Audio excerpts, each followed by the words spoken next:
because his daughter had to be married by the successor at the church. So if you wanted the job of organist, you had to marry your predecessor's daughter.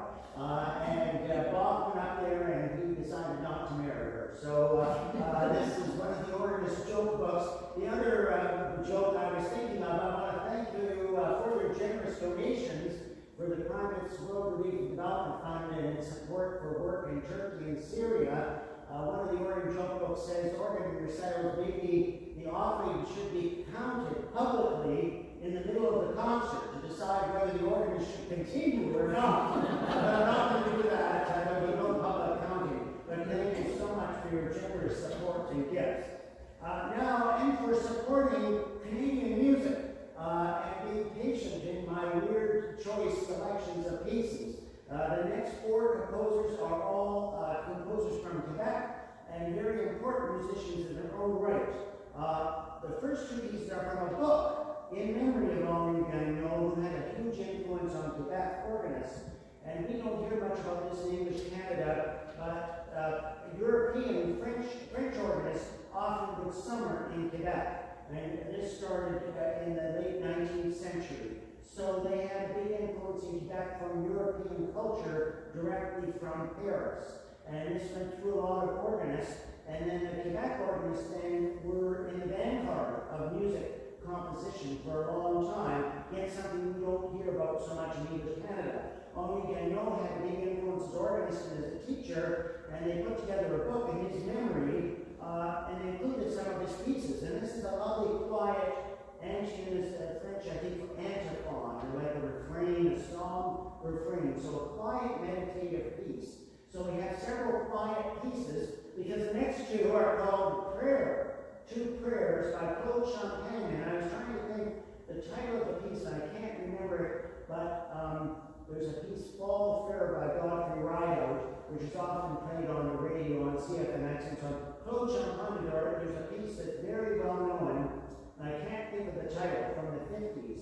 So a very prominent Quebec Canadian composer, and he wrote a number of organ pieces, so he must have studied with Gagnon or known him. And these are a little more modern, a little more dissonant, a little more unusual, piquant. You'll hear unusual sounds of the organ, and it's quite a distinctive voice, not Aaron Copland, not Samuel Barber, but a peculiar Quebec thing that I think of when I hear it. And these would be church pieces for church. And I mentioned before, Laurin, our wonderful composer and organist alive today, has written so many pieces. And I don't know if Mervyn Gaines commissioned this piece, but in the book it says for Mervyn Gaines. And I knew him when I was growing up in London, Ontario. He was the organist at St. Paul's Anglican Cathedral in London. My aunt was a priest there, her stepson was a canon. So I got to know him and hear the music there. He was a girl organist from Scotland. His own teacher, Paisley Abbey's organist, had led him along, and then he worked in Canada, came to Canada. Then he went to Knox Presbyterian in Ottawa, one of the big churches there close to Parliament Hill, near the War Memorial, and I was retired. He also played at Ashbury School. So this is a lovely, quiet piece, soliloquy, as we'd expect, and it has a rocking accompaniment, almost like a lullaby in a way, very gentle at the start, and that comes back, and then the right hand has a more forward melody, and I was thinking it's sort of like someone out for a stroll, and having a gentle walk through the town or the city, and then maybe meditating, coming back to original thoughts, and then going and looking around again at the birds or the trees. So you can think of the strolling and free strolling nature and how our minds work when we're out having that walk. And then I'll end this set of four composers by two pieces by Dr. Alexandra Fol. I've done number 2 and 4 on a previous concert. This is 1 and 5, and she was asked by an organist, I think it's at the Cathedral in Orgue, Québec, to write these pieces for meditations after the homily during Lent. Correct. I have limited French knowledge, but I know a few things. And Lent, the organist there, Helen, I want to say Helen, I'm not sure that's her name. She commissioned these Now they're quite different, and this fifth one is pretty boisterous. So the second one I'll play is pretty boisterous. The first one has groupings in the right note. A right hand, a 4, and then a 4, and then a 3, so sort of 2, I guess. 2, 3, 4, then 5. So more flowing 8 notes with a sort of a melody in the left hand, and then the fifth piece is just a lot of brilliant chords broken up over the keyboard. And again, if you imagine one of those huge French cathedrals, the Québec cathedrals that we see from the highways with the beautiful acoustic, this would be quite a dramatic piece with all the rolling chords. So we play it softly, but I'm going to play it loudly, and then I'll talk a bit about Mendelssohn. And I think there's a tie. I don't think Dr. Fol was thinking of Mendelssohn, but it's interesting. Just be aware of those chords and keep them in your mind for what happens at the start of the Mendelssohn piece, the sort of box. I'll talk a bit there.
Mendelssohn was well known for on piano and organ, taking a subject and adding layers of that subject, and he finishes this in C major. So a lovely, happy key to end the series.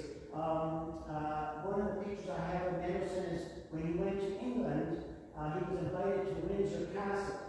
And he got into the drawing room, and here were Prince Albert and Queen Victoria, and they both played music for Mendelssohn. They had a pipe organ there and a grand piano, and then Mendelssohn played for them. Just the three of them spoke about music. because Victoria and Albert had a great love of music and a special love for Mendelssohn, who died quite young. So think of those block chords and now transpose them back about 170 years.